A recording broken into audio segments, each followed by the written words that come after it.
नमस्कार। सबसे पहले आप ये वीडियो देखिए। इंडियन वोटर के पास राइट टू इलेक्ट है, वैसे ही राइट टू रिकॉल भी होना चाहिए। अगर देश का मतदाता अपने नेताओं को हायर कर सकता है तो वो नेताओं को फायर करने की शक्ति भी उसे मिलनी चाहिए।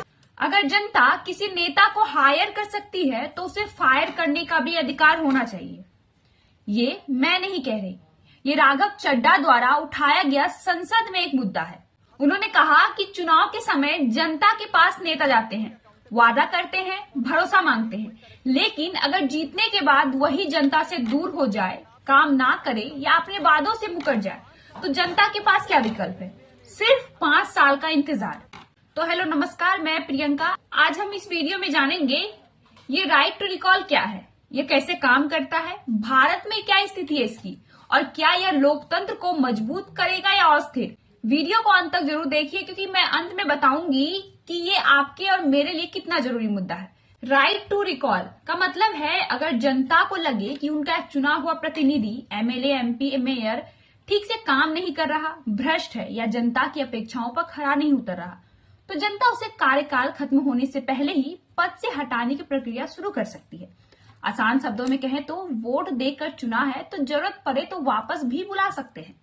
यह व्यवस्था कुछ देशों में लागू है, जैसे यूनाइटेड स्टेट्स के कुछ राज्यों में गवर्नर या मेयर के खिलाफ रिकॉल इलेक्शन हो सकता है। अब जानते हैं भारत में इसकी स्थिति क्या है।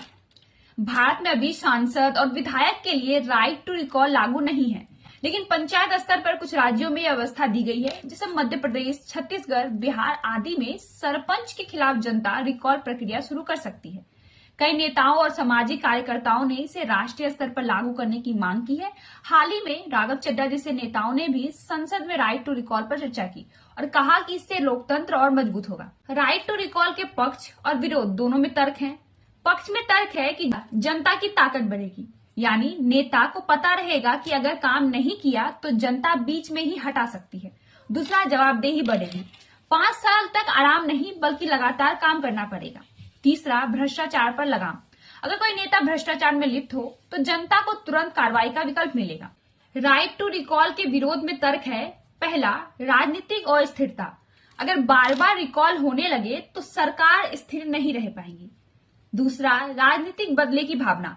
विपक्षी पार्टियां मिलकर झूठे आरोप लगाकर सरकार गिराने की कोशिश कर सकती हैं। तीसरा, खर्च और प्रक्रिया। हर बार चुनाव कराना बहुत महंगा और समय लेने वाला हो सकता है। इसको लागू करने की क्या प्रक्रिया होगी? अगर भारत में लागू किया जाए तो संभावित प्रक्रिया कुछ ऐसी हो सकती है कि कुल मतदाताओं के एक निश्चित प्रतिशत, जैसे कि 30 से 40% को हस्ताक्षर करने होंगे। फिर चुनाव आयोग उसकी जांच करेगी। अगर शर्तें पूरी हुई तो रिकॉल इलेक्शन होगा।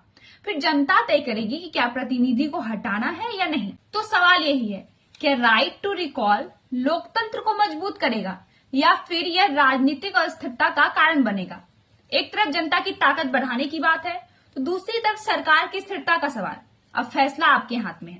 क्या आपको लगता है कि जनता को यह अधिकार मिलना चाहिए? कमेंट में अपनी राय जरूर लिखें। वीडियो पसंद आए तो लाइक करें, शेयर करें और चैनल को सब्सक्राइब करना ना भूलें। धन्यवाद। जय हिंद।